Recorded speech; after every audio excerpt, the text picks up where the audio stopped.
네, 지금 그 터키와 튀르키예라고 이렇게 나라명을 이렇게 터키에서 불러달라고 해서 튀르키예라고 이름이 이제 바뀌었죠. 근데 터키라는 것이 칠면조라는 뜻이 있으니까 터키에서 튀르키예라고 이름을 바꿔달라고 했었는데 어제까지 지진 강진으로 인해서 사망자가 2만 4천 명이 발생했고 약 한 10만 명에 가까운 사상자가 날 것으로 그렇게 예상하고 있습니다. 여러분 터키에 이번에 발생한 지진이 강도가 7.8입니다. 7.8이란 그런 강진의 위력은 원자폭탄을 몇십 개를 한꺼번에 터뜨릴 정도의 강도로서 굉장히 큰 지진이라고 할 수가 있습니다. 우리 포항에도 지진이 났을 때가 한 4 정도 지진임에도 불구하고 많은 건물들이 이제 금이 가고 이렇게 많은 피해를 입었는데 7.8이라는 강진은요 어마어마한 그런 위력을 가진 수많은 생명이 이 강진으로 희생되어서 오늘 안타까운 현실을 우리가 뉴스로 보고 있습니다. 아울러서 우리가 신약 성경을 13권을 기록한 사도 바울이 첫 번째 선교지에서 파송받았던 수리아 안디옥 교회가 있는데 그곳에서 지진이 발생해서 그 교회가 이제 모두가 이렇게 파괴되는 이게 다 무너지는 그런 안타까운 소식도 접하게 되었습니다. 여러분 터키 지진과 관련해서 우리가 뉴스에서 제일 많이 듣는 단어가 어떤 단어입니까? 내진 설계라는 단어를 여러분 많이 들었을 것입니다. 내진 설계가 뭡니까? 지진에 견디는 그런 설계가 되어 있는 건축물이라는 이제 뜻이죠. 지진에 견딜 수 있는 건축 설계라는 것이 내진 설계입니다. 여러분 건물이 무너졌을 때 엄청난 피해가 되는 우리 대한민국에서도 내진 설계 중에서 굉장히 고강도 내진 설계가 되어 있는 건물들이 있습니다. 그것은 뭐냐면요. 여러분 이제 지진이 나서 피해가 굉장히 많은 것이 뭐냐면요. 도로의 다리 같은 경우에 내진 설계가 이렇게 굉장히 고강도 내진 설계가 되어 있다 해도 6.0입니다. 6.0이고 그리고 공항이나 그리고 대규모 사람들이 많이 있는 큰 터미널 같은 경우에도 대부분 6.0에서 한 6.5 정도로 내진 설계가 되어 있습니다. 그 이상이 되면 그 이상의 지진이 오면 이제 다 파괴가 되는 것이죠. 그나마 일반 건축물에서 제일 큰 내진 설계는요 원자력 발전소입니다. 우리가 후쿠시마 원자력 발전소가 이제 파괴돼서 엄청난 일본이 이제 피해가 본 것처럼 원자력 발전소가 굉장히 내진 설계가 크게 되어 있는데도 6.5예요. 그러니까 7.8의 고강도의 그런 지진이 일어났을 때 대한민국에 견딜 수 있는 건물은요 단 하나입니다. 단 하나 빼고 대한민국에 있는 건물들은 원자력 발전소를 포함해서 공항을 포함해서 다 무너지게 돼 있어요. 단 하나의 건물은 우리 통장의 잔고를 그리고 국가의 중요한 기밀이 되는 굉장히 중요한 데이터를 이제 저장하는 장소죠. 여러분 통장의 잔고가 많지 않겠지만 그래도 다 무너져 버리면 내가 그래도 적금 들고 통장에 돈 나눈 거 빵이 되잖아요. 뭐 저는 상관이 없습니다. 저는 그래도 다 무너져 버리는데 어쨌든 그런 국가의 가장 중요한 금융 정보, 국가의 기밀 데이터, 군사의 데이터를 보관하는 것이 부산에 있는 LG CNS 클라우드 센터라는 건물입니다. 이 건물은요 지진 8.0에도 거뜬하게 되게끔 지금 설계되어 있습니다. 그 건물은요 내진 설계를 안 하고요 면진 설계라고 되어 있습니다. 면진 설계. 아예 지진하고 상관없이 견딜 수 있는 건물이죠. 아예 기초하고 건물이 도르래 같은 이렇게 바퀴가 있어서 떠 있습니다.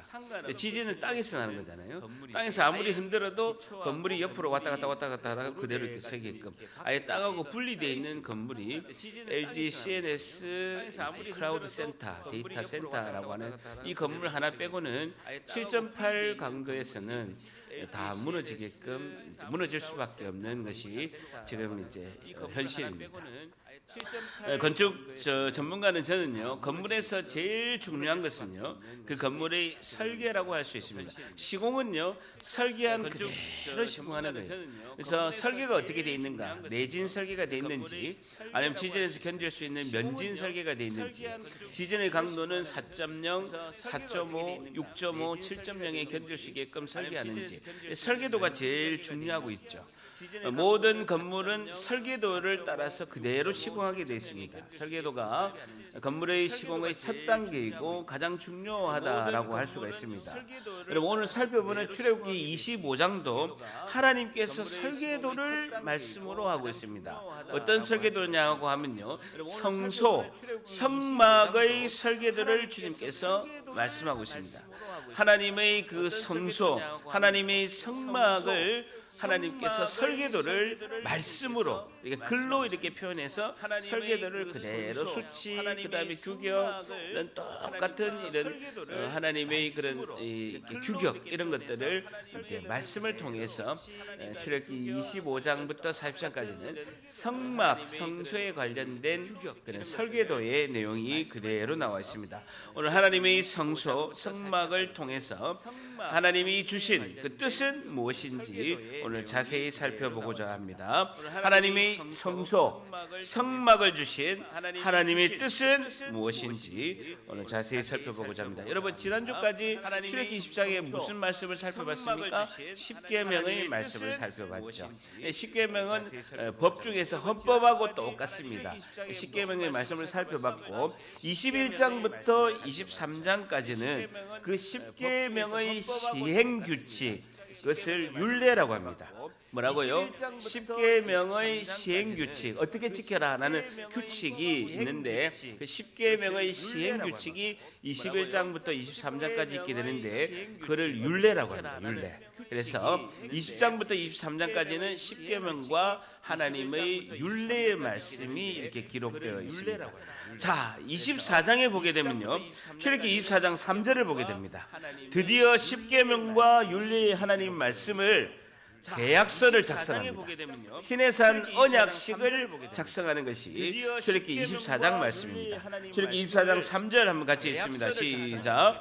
모세가 와서 여호와의 모든 말씀과 그의 모든 율례를 백성에게 전하며 그들이 한 소리로 응답하여 이르되 여호와께서 말씀하신 모든 것을 우리가 준행하리이다라는 것입니다. 여호와의 모든 말씀과 조치시고 그의 모든 율례, 십계명의 시행 규칙이 율례죠. 율례를 백성에게 전하며, 그래서 모세는 출애굽기 20장에 있는 십계명과 21장에서 23장까지 있는 십계명의 시행 규칙, 율례의 말씀을 백성에게 하나님 뜻 가운데 그대로 전하고 있습니다. 그런데요, 그들이 한 소리로 응답하여 이르되 여호와께서 말씀하신 모든 것을 우리가 준행하리이다라고 모두가 말하고 있습니다. 하나님 주신 말씀 우리가 다 지키겠습니다. 시내산에서 하나님과 약속, 언약, 계약을 맺으면서 하나님 말씀하신 것을 다 준행하겠습니다 라고 스스로 맹세하게 된다는 것입니다. 자, 24장 4절에 보면요, 모세가 여호와의 모든 말씀을 기록하고 주셔보세요. 하나님께서 주신 모든 말씀, 십계명과 율례의 말씀을 모세가 다 기록하고 이른 아침에 일어나 산 아래에 제단을 쌓고 이스라엘 12지파대로 12기둥을 세우고, 자, 7절로 내려갑니다. 24장 7절. 24장 7절 다 같이 있습니다. 시작. 언약서를 가져다가 백성에게 낭독하여 듣게 하니 그들이 이르되 여호와의 모든 말씀을 우리가 언약서를 가져다가 줄져보세요. 십계명과 출애굽기 21장에서 23절 십계명의 시행규칙, 율례의 말씀을 하나님으로부터 받은 율례, 십계명 이 모든 말씀을 가져다가 백성에게 다시 낭독하여서 백성이 듣게 됐는데 그들이 이르되 이번에도 여호와의 모든 말씀을 우리가 준행하리이다라고 그들이 맹세해서 시내산 언약의 계약서에다가 사인을 합니다. 저를 따라합니다. 여호와의 모든 말씀을 우리가 준행하리이다. 한 번 더, 여호와의 모든 말씀을 우리가 준행하리이다. 내가 지키겠습니다. 여호와의 모든 사인을 한 거예요. 하나님이 강요하지 않았습니다. 계약서에서 내가 하겠습니다, 내가 지켜 행하겠습니다라고 그들이 다 사인을 한 것입니다. 그러면서 24장 8절에 모세가 그 피를 가지고 백성에게 뿌리며 이르되, 보세요. 이는 여호와께서 이 모든 말씀에 대하여 너희와 세우신 언약의 피니라. 언약의 피 또 뭐냐면 보세요. 언약의 피니라라고 이렇게 말씀하고 있습니다. 그래서 이 계약을 체결할 때 피를, 짐승의 피를 가지고 24장 6절에 보게 되면요, 24장 6절에 보게 되면 그 피의 반은 단에, 제단에다가 뿌리고 나머지 반은 백성에게 뿌려서 쌍방이 계약 당사자가 이 언약과 계약을 위반할 때는 뭐로 갚는다고요? 피로 갚는다라고 의미로 말씀하고 있습니다. 목숨을 바쳐서 하나님과 이 언약의 말씀을 지키겠습니다라고 맹세하는 의미로 말씀하고 있습니다. 하나님이 20장에 십계명 말씀을 주시고 21장에서 23장까지 십계의 말씀을 어떻게 지킬 건가 하는 그 시행 규칙을 말씀하시고 24장의 계약서에 딱 사인을 하고 모든 백성이 이 말씀을 지키겠습니다 하고 피의 동물의 피의 반은 하나님의 그 제단에 뿌리고 반은 백성에게 뿌려서 이 피로 우리가 이 말씀을 어길 때는 우리가 생명과 목숨을 걸고 지키겠습니다 하고 계약식을 합니다. 출애굽기가 끝나야 되잖아요. 그잖아요. 이렇게 되면 출애굽기가 끝나야 되는 거예요. 이스라엘 백성들은 하나님의 백성을 이렇게 살면 되는 거예요. 하나님이 강요하신 게 아니에요. 우리가 지키겠습니다 하고 그 말씀대로 지키면 되는 거예요. 그럼 출애굽기는요 24장으로 끝나면 됩니다. 그런데 25장부터 40장까지 가요. 출애굽기 40장 중에서 3분의 1이 성막 이야기가 나오는 거예요. 성막 이야기가 나온다고요. 모세는 시내산에 올라가서 40일 동안에 하나님께 그 율법의 말씀만 받은 게 아니라 성막을 어떻게 짓는가 설계도도 받아온 거예요. 성막을 어떻게 지으라라고 하는 그 설계도의 말씀을 받아온 거예요. 출애굽기를 보면요 25장까지가 하나님의 말씀을 잘 지키겠습니다 하고 출애굽에서 약속을 맺는 광경으로 끝이 납니다. 근데 출애굽기 3분의 1이 성막과 성소를 짓는 이야기가 나오는 거예요. 이거 왜 필요할까요? 하나님은 왜 율법의 말씀만 주고 잘 지키면 되는데 굳이 성막과 성소를 만들어야 하는 그런 하나님이 명령하신 이유가 무엇이냐? 하나님의 뜻이 무엇이냐라는 것이죠. 그런 하나님이 명령하신 왜 그러셨을까요? 하나님 왜 성막과 성소를 지으라고 하나님 말씀하셨을까요? 율법만 주셔서 잘 지키라라고 하면 되는데 왜 굳이 성막과 성소를 지으라고 이렇게 하셨을까요? 라는 것입니다. 출애굽기 25장 8절로 갑니다. 출애굽기 25장 8절 그리고 출애굽기 25장 9절 출애굽기 25장 8절 25장 9절 다 같이 한번 읽습니다. 시작. 내가 그들 중에 거할 성소를 그들이 나를 위해 짓되 무릇 내가 내게 보이는 모양대로 장막을 짓고 기구들은 그 모양을 따라 지을지니라. 내가 내게 9절에 내가 내게 보이는 모양대로 장막을 짓고 한 줄 쳐보세요. 이 성막에 관해서는 모든 것이 인간이 계획하거나 인간이 생각한 것이 아니라 모든 것 하나하나 수치 하나 규격 하나 하나님이 계획하시고 하나님이 계획한 대로 성막을 지으라라고 말씀하고 있습니다. 하나님의 계획이 무엇일까요? 하나하나 수치 하나 규격 하나 사이즈 하나 길이 하나 재료 하나 하나님이 다 계획하고 정해주신 대로 설계도대로 성막을 지어야 된다. 하나님의 계획이 무엇이냐라는 것입니다. 율법의 말씀만 주시고 잘 지켜라. 그리고 잘 지키면 되지. 왜 하나님은 굳이 성막을 건축하라라고 말씀하셨냐? 하나님의 계획은 무엇이냐라는 것이죠. 이스라엘 백성은 하나님 주신 그 율법의 말씀을 통해서 하나님 앞에서 언약의 백성, 약속의 백성이 될 수 있었던 것입니다. 그렇다면 이스라엘 백성들은요, 이 하나님 주신 율법의 말씀을 잘 지켰습니까? 아니면 율법을 잘 못 지켰습니까? 그렇다면 이스라엘 백성이 이 하나님께 주신 출애굽기 24장까지 주신 말씀을 잘 지켰을까요? 잘 지키지 못했을까요? 잘 지키지 못한 정도가 아니고요, 율법의 말씀이 주어지자마자 출애굽기 32장에 보면요, 이게 하나님이다 하고 금송아지를 만들어서 우상을 섬기게 된 거예요. 율법의 말씀이 주어지자마자 계약서의 도장이 마르기도 전에, 잉크가 마르기도 전에 우상을 섬기고 하나님 말씀을 지키지 않는 것을 볼 수가 있는 거예요. 아까 출애굽기 24장 8절에 이 계약은 어떤 계약으로 했습니까? 언약의 피라고 했어요. 이 계약을 어겼을 때는 어떻게 된다는 것입니까?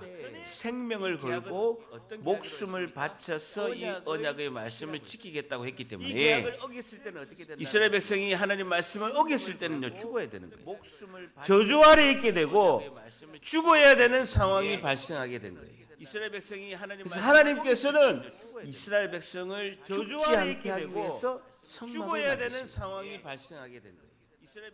너희들이 피를 보게 되고 생명을 바쳐서 죽어야 되는데, 너희를 대신하여 짐승의 제사를 지내서 너희의 죄를 덮도록, 너희의 죄를 가리도록 성막을 만들어라라는 것이죠. 다시요. 하나님의 율법의 말씀은 하나님의 공의와 정의의 말씀입니다.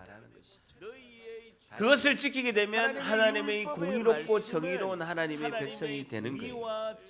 근데 그걸 지키지 못했을 때는 저주와 죽음이 있는 거예요. 저주와 죽음에서 죽지 않게 하기 위해서 하나님께서 성막과 성소를 만들어서 우리의 죄를 대신해서 짐승을 우리 죄를 짐승에다가 다 전가를 하고, 짐승이 우리를 대신해서 피를 흘려서 죽음으로써 제사를 드림으로써 죄 문제가 해결되는 것이 아니라 죄를 임시적으로 가리는 거예요. 죄를 임시적으로 덮는 거라는 거예요. 그래서 우리가 죽음과 죄와 사망에서 임시적으로 벗어날 수 있게끔 하는 것이 성막이에요. 성소라는 거예요. 그래서 하나님은 율법도 주시고, 하나님께서 율법을 어겼을 때 살 수 있는 길 성막도 주신 거예요. 다시 말해서 성막과 성소는 무엇을 상징하고 있습니까? 우리의 죄를 대신하여 우리의 죄를 다 짊어지시고 십자가에 죽으신 예수님을 상징하고 있는 거예요. 그리고 하나님께서 구원의 은혜로 도구로 주신 교회를 상징하고 있다. 성막과 성소는요, 예수 그리스도를 예표하고 있고 구원의 은혜를 베푸시는 교회를 상징하고 있다는 것입니다. 이해가 되시죠? 저를 따라합니다. 율법은 하나님의 공의이고 성막은 하나님의 사랑이다. 그러니까 동시에 주어지는 거예요. 성막 성소는요, 예수님의 모형이라고 할 수가 있고요, 구원의 은혜의 도구인 교회를 예표하고 있다라는 것입니다. 인간은 하나님의 말씀을 어기고 죄를 지어서 언약의 약속을 어길 때는요, 성막 안에 들어가서 죄를 대신해서, 인간의 죄를 대신해서 동물의 피로 대신하고 제사를 지내고 용서를 받을 수 있는 길을 하나님께서 열어주신다라는 것입니다. 여러분, 신약 성경을 13권을 만드신 사도 바울은 신앙의 핵심을 이 한 단어로 표현하고 있습니다. 여러분, 사도 바울이 13권의 신약 성경을 작성했을 때 제일 많이 나온 단어가 있습니다. 사도 바울이 기록된 13권의 성경에서 제일 많이 언급하는 단어가 그리스도 안에서입니다. 열단합니다. 그리스도 안에서. 절답니다. 예수 그리스도 안에서. 사도 바울의 신앙의 핵심은요, 예수 그리스도 안에서라고 표현하고 있습니다. 우리가 죄 용서를 받기 위해서는요, 예수 그리스도 안으로 들어가야 한다. 그것은 예수 그리스도 안에서 우리는 생명을 얻고 구원의 삶을 살 수 있다라는 것이죠. 예수 그리스도 안에서 우리는 죄 사함을 받고 이 땅에서도 하나님 나라의 백성이 된다라는 것입니다. 그래서 여러분 성막에서는 제사를 통해서 동물의 피로 임시적으로 죄를 덮어주고 죄를 가리는 것뿐인데, 우리가 믿고 있는 구주 예수님은 십자가에 흘리신 그 영원하시고 온전한 언약의 그 보배로운 피로 인해서 우리는 완전하게 죄 용서를 받으신 줄 믿습니다. 이 구약에서 나타내고 있는 거예요. 오늘 우리에게 주시는 교훈은요, 오늘 성막을 통해서 하나님께 주시는 그 뜻, 성막이 우리에게 주시는 교훈은 첫 번째, 하나님은 교회를 통하여 성막을 통해서 하나님께 주시는 그 뜻, 하나님은 교회를 통하여 예수 그리스도 안에서 죄 용서의 은혜를 베푸십니다. 죄 용서의 은혜를 베푸십니다. 하나님은 교회를 통하여 예수 그리스도 안에서 죄 용서의 은혜를 베푸십니다. 성막 안에서 임시적으로 일시적으로 죄를 덮고 가리는 것을 가르쳐 주셔서 나중에 진짜가 올 것이다. 우리 구주 예수 그리스도의 그 보배로운 보혈의 피로 진짜 구원의 영생의 생명을 너희들이 얻게 될 것이다 라는 것을 예표하고 상징하고 있는 것이 성막이 우리에게 주시는 교훈이다 라는 것이죠. 여러분, 인류의 최초 사람은 아담입니다. 하나님께서 아담을 로봇으로 창조하지 않으시고 인격적으로 하나님의 말씀을 주시고 하나님 창조하셨습니다. 그러면서 아담에게 선악과를 따먹지 마라, 그러면 정녕 죽게 된다라고 선택적 자유를 아담에게 주신 것이죠.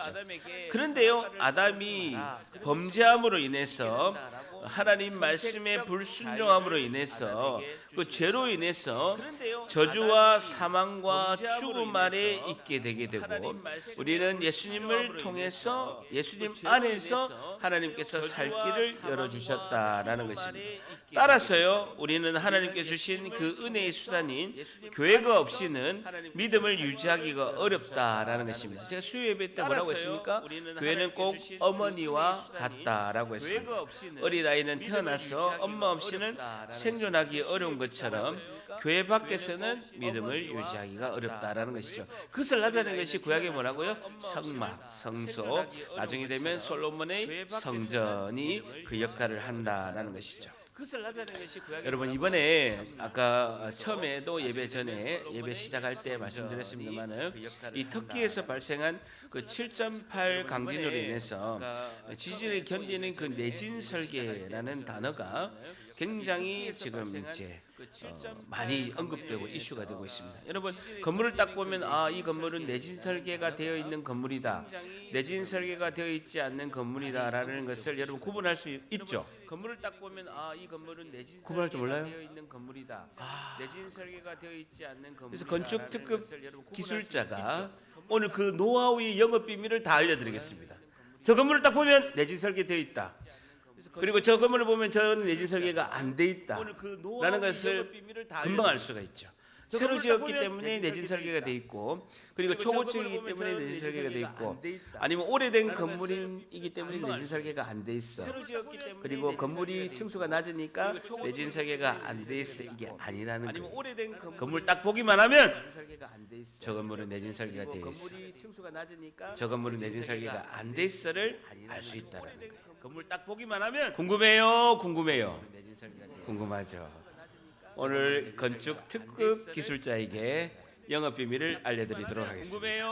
여러분, 20년 된 아파트인지, 물론 이제 우리 건축법에는요 몇 층 이상의 규모 얼마 이상의 건물은 법적으로 내진 설계를 하게끔 되어 있습니다. 근데 오래된 아파트라도 이 건물이 내진 설계가 되어 있는가 안 되어 있는가를 분명히 알 수가 있어요. 어떻게 알 수 있느냐? 여러분, 발코니, 앞뒤 발코니 이렇게 가게 되면요, 먼저 뒷발코니 이렇게 딱 보게 되면 세탁실과 보일러 있는데 보게 되면 뒷발코니에 이렇게 턱이 이렇게 벽 올라와 있고 샤시가 설치되어 있잖아요. 잘 보세요. 잘 기억해 보세요. 그 보일러 옛날 아파트 지금은 이제 발코니가 확장되어서 여러분 잘 모르지만 뒷발코니 이렇게 가게 되면 세탁실과 보일러가 설치되어 있는데 보면 벽이 이렇게 쫙 오게 되고 벽이 이렇게 꺾여 있어요. 아니면 일자가 돼 있어서 샤시가 통으로 돼 있어요. 아니면 벽이 이렇게 가다가 이렇게 꺾였어요. 벽이 이렇게 쫙 오게 되고 다시 벽이 쭉 가다가 수직된 벽이 수평하고 만나가지고 꺾여 있어요. 아니면 이렇게 돼 있고 그냥 통으로 여기가 샤시가 설치돼 있어요. 꺾였어요. 일자예요. 수직된 벽이 수평하고 만나가지고 꺾여 있어요. 아니면 이렇게 어려워요. 그냥 통으로 여기가 샤시가 설치돼 있어요. 꺾였어요. 어려워요. 일자예요. 벽이 꺾였잖아요. 꺾여가 여기 보일러 설치되고 안쪽에 세탁실이 있고 앞발코니도 보면 쭉 벽이 일자로 가다가 창고 있는데 이렇게 꺾였잖아요. 그리고 창고 설치하고 낮은 턱이 있어가 샤시 설치하고 옆집하고는 T자로 이렇게 돼 있어가지고 일자로 돼 있고 T자로 벽이 있고 여기 이제 뭐 소방시설 돼가지고 이렇게 돼 있지만 대부분이 보게 되면 앞뒤 발코니가 되면 이 벽들이 이렇게 꺾여 있어요. 이렇게. 그래서 이 벽이 지진에 한쪽 벽이 지진에 피해를 입으면 여러분 눈이 설교할 때는 안 그랬더니 눈이 완전 띵글띵글 하시네요. 자 일자로 돼 있는 벽이 충격이 가면 이 꺾여 있는 벽이 있죠. 이게 잡아주는 거예요. 설교할 때는 안 이게 내진 설교. 하시네요. 그냥 일자로 돼 있으면 이 벽이 되면 이거 그대로 무너지거든요. 이 벽이 무너지려고 충격이 갈 때 옆 벽이 이렇게 기역자로 역기역자로 묶여가지고 잡아주고 반대편에도 일자로 된 것이 이렇게 날개벽이 생겨가지고 기역자로 이렇게 벽을 잡아주게 되면 이게 내진 설계. 여러분 철근을 많이 넣는다고 해서 내진 설계가 아니에요. 벽이 보면 꺾인 벽들이 많으면요, 이 꺾인 벽이 한쪽 벽이 힘이 들 때 그리고 반대편 쪽이 벽이 힘이 들 때 양쪽에서 잡아주는 역할을 하는 것이 내진 설계. 그렇기 때문에 꺾인 벽들이 다 아파트에 아파트는 지금 모든 아파트는 내진 설계가 되어 있습니다. 한 5.5에서 많아봐야 한 5.7 정도는 견디게끔 되어 있습니다. 6.0 넘으면 아파트도 위험한데요. 근데 보면 엘리베이터 앞뒤 발코니 벽마다 꺾인 벽으로 연결되어 있으면서 내진 설계가 되어 있습니다. 근데 보면 교회도 마찬가지입니다.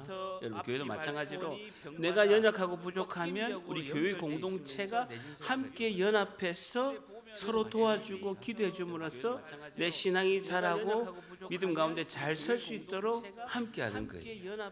그래서 우리 힘들고 하면 셀에 같이 또 이렇게 기도해 주고 또 위로해 주고 또 돌봐주고 또 나중에는 또 그 셀끼리 우리가 이제 여름이나 겨울이 되면 우리 전 교인 연합 수련회 할 거예요.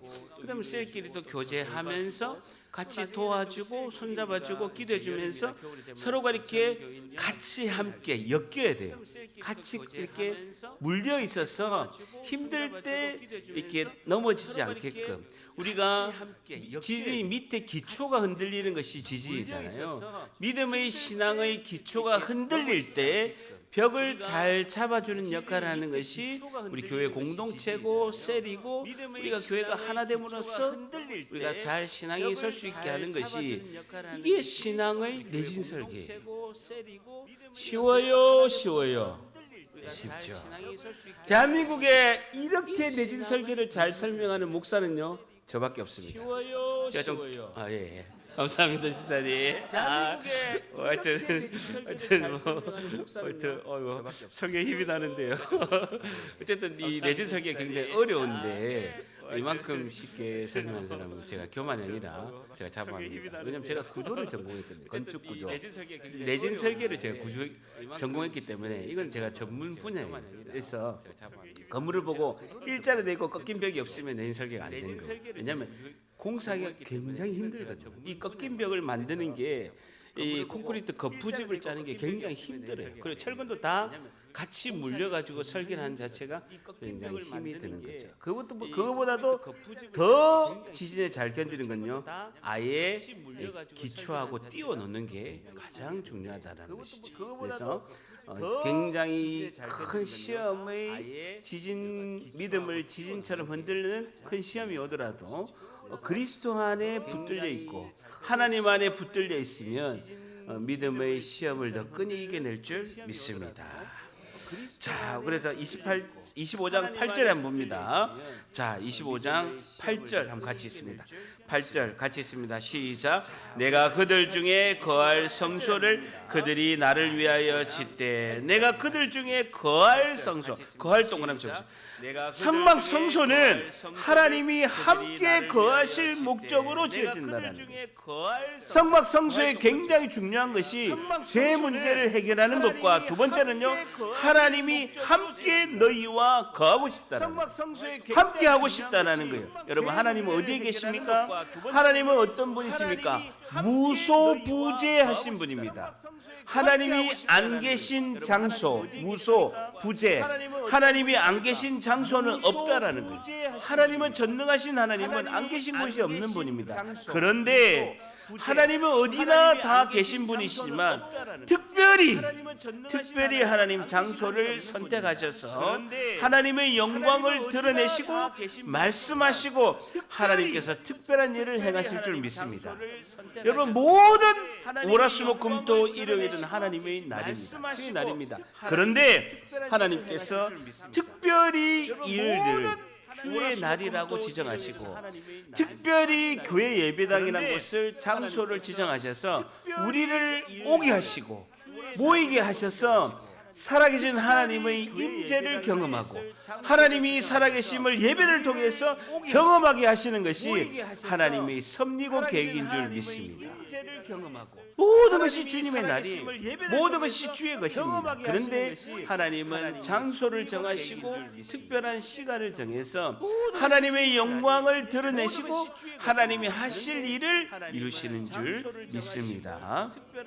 자, 그런데요, 잘 보세요. 온 우주 만물을 창조하신 하나님은 너무나 크셔서 우주도 담을 수 있는 분이세요. 그럼에도 불구하고 하나님은 우리를 사랑하셔서 우리의 놀라우신 은혜 가운데 하나님은 우리를 하나님의 은혜 가운데 초대하시고 하나님께서 보세요. 하나님은 온 우주 만물을 다 담을 수 있는 분입니다. 아니요, 온 우주 만물이 하나님을 담을 수 없을 정도로 하나님은 위대하시고 광활하신 분이세요.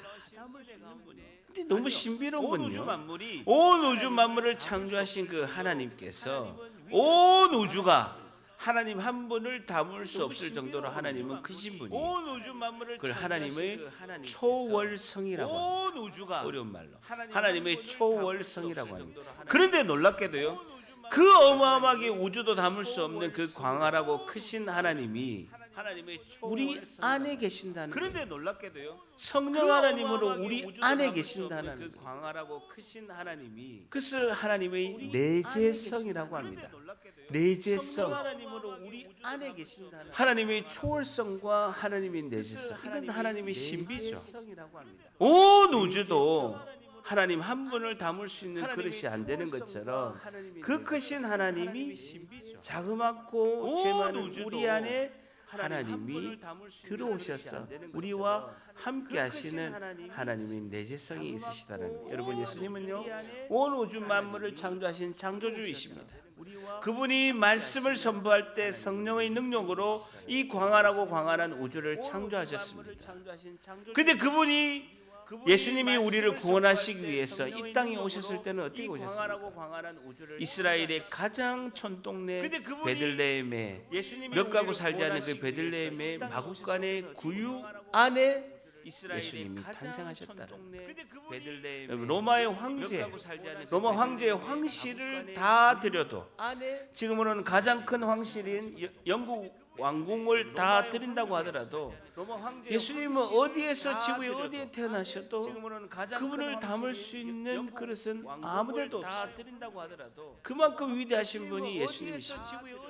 가장 천하고 천한 말구유에 태어나신 것이 예수님이시다.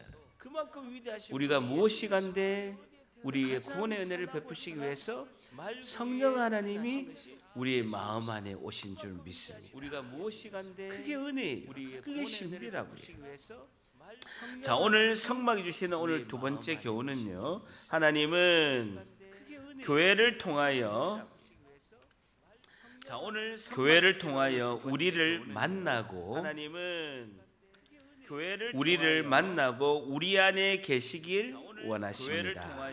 우리 안에 계시길 원하십니다. 하나님은 교회를 통하여 우리를 만나고 우리 안에 계시기를 원하십니다. 라는 것입니다. 하나님이 하나님 백성 가운데 거하시고 살아계신 하나님의 그 살아계심을 나타내시고 우리와 교제하심으로 하나님의 영광을 드러내시기를 원하신다라는 것입니다. 마태복음 18장 20절에는 이렇게 말씀하고 있습니다. 두세 사람이 내 이름으로 모인 곳에는, 두세 사람이 내 이름으로 모인 곳이 뭡니까? 예배죠. 두세 사람이 내 이름으로, 예수님 이름으로 모인 곳에는, 예배 가운데서는 나도 그들 중에 있느니라 라고 말씀하고 있습니다. 그들 중에 있다는 건 뭡니까? 두세 사람이 예수님 이름으로 모인 그 예배의 자리에 내가 그들 가운데 있겠다, 그들 안에 있겠다 라고 예수님이 직접 말씀하고 있습니다. 그들 가운데, 내가 어망이라고 하는데요, 이 그 성령님은, 예수님은 우리 예수님 이름으로 모인 자 이 가운데 중간에도 계시고 우리 안에도 함께 계신다라는 말씀이시죠. 자, 그러면서 성막을 하나님이 설계하신 건데 어떻게 짓게 하느냐라고 25장 1절 2절 한번 같이 보십시오. 25장 하나님은 설계를 딱 주시면서 이렇게 지어라 라고 말씀하고 있습니다. 출애굽기 25장 1절 2절 다 같이 말씀합니다. 같이 읽습니다. 시작. 여호와께서 모세에게 말씀하여 이르시되, 출애굽기 25장 1절 2절 다 같이 말씀. 내게 예물을 가져오라 하고 기쁜 마음으로 내는 바치는 모든 것을 너희는 받을지니라. 성막 성소는 하나님이 설계하시고 계획했지만 하나님의 백성들의, 줄쳐 보세요, 기쁜 마음으로 내는 자는 재료를 내야 되지 않습니까? 재료를 하나님의 백성들이 기쁜 마음으로 행하는 헌신과 봉사가 있어야 성막을 건축할 수 있다는 거예요. 하나님이 성막을 건축할 재료를 하늘에서 만나와 메추라처럼 떨어뜨린 게 아니에요. 너희들이 가지고 있는 것을 기쁜 마음으로 행하고 기쁜 마음으로 내는 자, 헌신과 봉사 없이는 이 성막을 건축하기가 없다라는 것입니다. 하나님께서 기쁜 마음으로 드리는 자의 예물을 받으신다는 자, 이것을 안 내면 큰일 난다가 아니라 기쁜 마음으로 드린 자의 그 예물을 하나님 받으신다. 그러면서 25장 3절부터 보면요, 성소를 짓기 위해서 너무나도 귀한 예물의 목록이 쭉 나와 있습니다. 여러분, 지금으로부터 3,500년 전에는요, 너무나 귀하고 귀한 예물들입니다. 나무 하나도 그때는 귀할 때입니다. 25장 3절에 보세요. 너희가 그들에게서 받을 예물은 이러하니 금과 은과 녹과 청색 자색 홍색 실과 가는 배실과 염소털과 붉은 물들인 순양의 가죽과 해달의 가죽과 조각목과 등류와 관유에 드는 향료와 분향할 향을 만들 향품과 호마노며 애복과 흉배에 물릴 보석이니라 라는 것입니다. 출애굽할 때 하나님께서 이 이스라엘 백성에게 공짜로 너무나 많은 재물을 하나님이 주셨습니다. 그것을 자원하는 마음으로, 기쁜 마음으로 드릴 때 하나님이 받으신다라는 것입니다. 여러분, 우리가 헌금뿐만 아니라 교회 봉사할 때도 제일 중요한 것은요, 기쁘고 즐겁게 봉사를 해야 된다. 이게 핵심이에요. 기쁘고 즐겁게 봉사해야 된다. 그러면서 성막 제장하는 내용이요, 출애굽기 35장에 좀 더 구체적으로 나와 있습니다. 우리가 출애굽기 35장 5절을 봅니다. 137페이지 주보를 25장에 끼워 놓으시고요.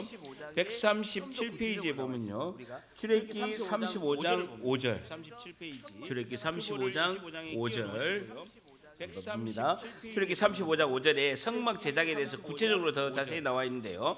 출애굽기 35장 5절 한번 같이 읽습니다. 시작. 너희의 소유 중에서 너희는 여호와께 드릴 것을 택하되 마음에 원하는 자는 누구든지 그것을 가져다가 여호와께 드릴지니 곧 금과 은과 녹과라는, 너희 소유 중에서 줄쳐보세요.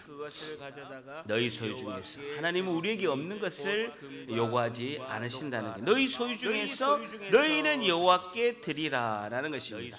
그리고 더 중요한 것은요, 마음에 원하는 자는 누구든지 그것을 가져다가 여호와께 드릴지니라고 원하셨어요. 두 가지 핵심 뭡니까? 너희 소유 중에서 마음에 원하는 자가 핵심이죠. 하나님은 우리가 스스로 자원하는 마음을 하나님이 기뻐 받으신다는 거예요.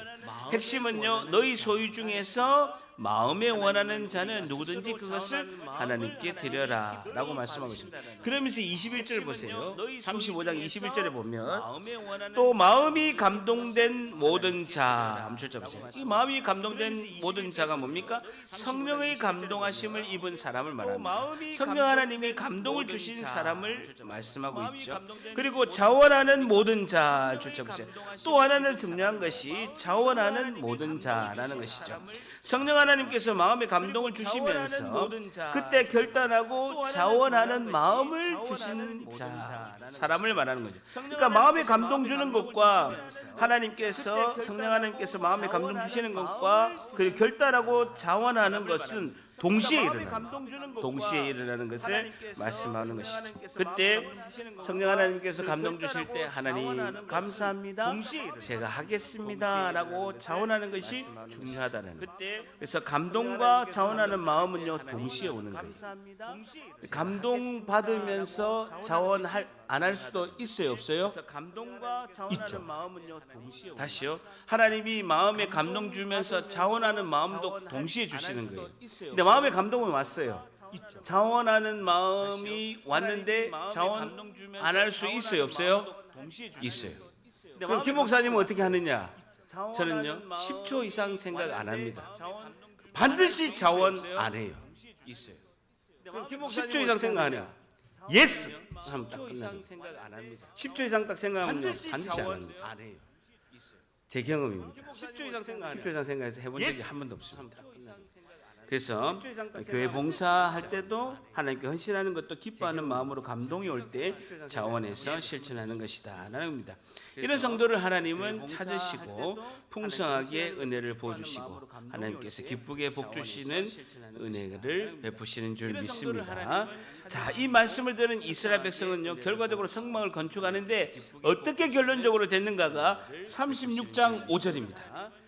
36장 5절 결론적으로 이 말씀을 모세가 선포했을 때 이스라엘 백성이 들었는 거예요.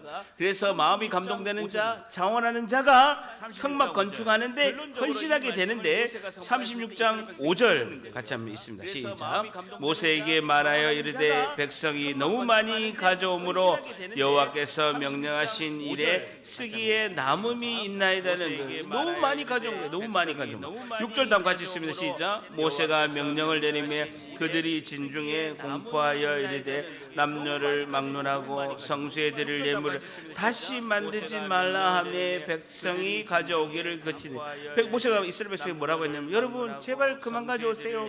이제 차고 넘칩니다. 이제 됐습니다 라고 모세가 이야기할 정도로 자원하는 마음으로 기쁜 마음으로 헌신하는 사람들이 너무 많았다는 겁니다.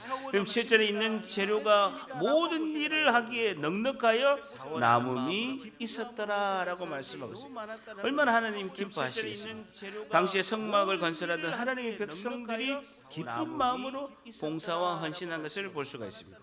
제가 세례를 받고 안수집사까지 했던 해운대 이제 우리 모교회에서 제가 재정집사를 할 때였습니다. 근데 우리 전 교인이 이제 기도하던 선교지가 있었어요. 선교사님 오셔서 금요 철야 예배에 이제 선교 헌신 예배를 드렸어요. 그러면 선교지에서 필요한 이런 모든 것들을 이렇게 좀 이렇게 설교를 하시면서 그때 굉장히 성령이 크게 이렇게 막 역사하셔서 감동이 많이 된 거예요. 그래서 큰 이제 핍박과 환란이 있어서 교회가 이렇게 무너진 거예요. 지금 이제 안티옥 교회가 무너진 것처럼 무너져서 선교사님들이 이제 힘들어하는 그런 이제 선교 이렇게 보고를 하셨는데 교회를 이렇게 새롭게 세워야 된다고 기도를 해달라고 했는데 성령의 감동이 돼서 선교지의 교회를 다시 세우는데 희생하고 봉사하고 마음에 감동이 되는 분은 헌금을 하십시오라고 했는데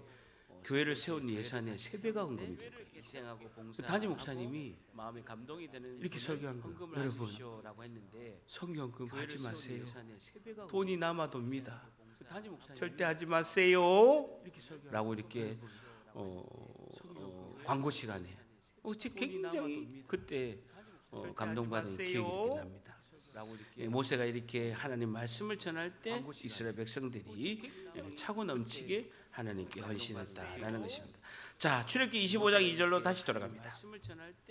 출애굽기 25장 2절로 다시 돌아가서 오늘 성막이 주시는 우리에게 주시는 교훈 마지막 세 번째, 하나님은 교회를 통하여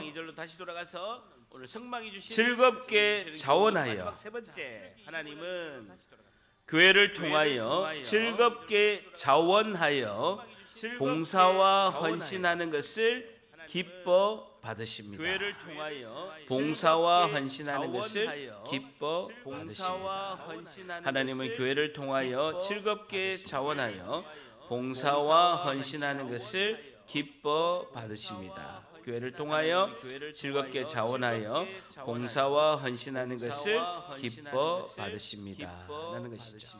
그래서 지금 뭐 이렇게 시간이 없어서 다 말씀 못 드립니다만은 물질만 헌신하는 것이 헌신이 아니라 기술을 가지고 이렇게 보석을 다듬고 조각목을 자르고 이렇게 건축하는데 이렇게 하는 것도 하나님이 다 기뻐서 헌신하고 봉사하는 것으로 하나님께서 예물로 받으셨다라는 것이죠. 교회에서 만약에 화장실이 고장났다, 내가 기술이 있는 사람이면 배관을 고치고 수도꼭지를 갈고 뭐 이렇게 문이 좀 약간 삐뚤어졌다면 문을 이렇게 다시 이렇게 드라이버로 이렇게 쪼고 이렇게 수리하고 이렇게 하는 것이 하나님이 받으시는 귀하고 복된 예물로 하나님이 다 받으신다. 이 중요한 건 뭡니까? 기쁜 마음으로. 또 더 중요한 건 뭡니까? 자원하는 마음으로 하는 것이 하나님이 너무 중요하다는 것입니다. 그래서 사도 바울은 고린도후서 9장 7절에 이렇게 말씀하고 있습니다. 고린도후서 9장 6절에는요, 사도 바울이 구제헌금, 연보에 대해서 이렇게 말씀하면서 적게 심는 자가 적게 거두고 많이 심는 자는 많이 거둔다 하는 말이로다 하면서 9장 7절에 각각 그 마음에 정한 대로 할 것이요 인색함이나 억지로 하지 말지니 하나님은 즐겨내는 자를 사랑하시느니라 라고 고린도후서 9장 7절에 말씀하고 있습니다. 그 마음에 정한 대로 할 것이고, 두 번째는 인색하지 말 것이고, 세 번째는 억지로 하지 말고 하나님께 즐겁게 드려라 하는 것이 사도 바울이 연보, 구제헌금에 대한 기준으로 말씀하고 있습니다.